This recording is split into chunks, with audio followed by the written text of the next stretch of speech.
Ternyata hal kecil ini bisa berdampak besar loh. Iya, dan dulu tuh kan aku sempet jengkel sama bapakku. Umur 16 tuh aku jengkel sama bapakku. Bapakku tuh adalah orang yang paling diktator lah. Dan sekarang aku mendapat posisi itu dengan dua anakku. Anak-anak ini menganggap Dokter Tirta diktator. Iya, Sempat. iya. Sekarang udah enggak karena sering ngobrol di meja makan.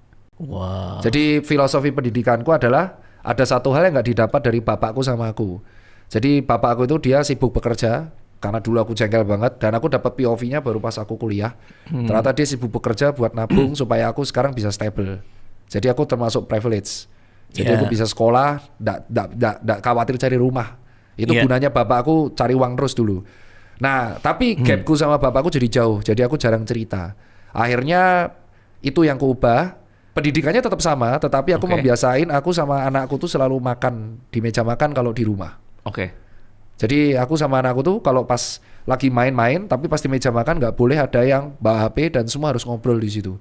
Disitulah titik anakku terbuka sama aku. Dia cerita soal temennya, bapak temennya, diajak ngapain, main apa, itu cerita di situ. Oh. Dan itu yang mulai trust-nya mulai berubah. Tapi ketika aku kerja, ya dia nggak ganggu, dia tahu. Itu yang aku lakuin ke anakku. Jadi dari kelas dia TK 0 besar, dia tak ajak ke kantor, ke tokoku Susencare untuk tahu aku cari uangnya gimana. Ngikut ini ya, ngikut pekerjaan, ngelihat Iya, kita. jadi akhirnya dia tahu bahwa ketika aku di Jakarta, karena dia di Jogja, anakku, dia tahu aku cari uang untuk buat mereka. Jadi mereka nggak sia-siain itu. Oke. Ini anaknya ya?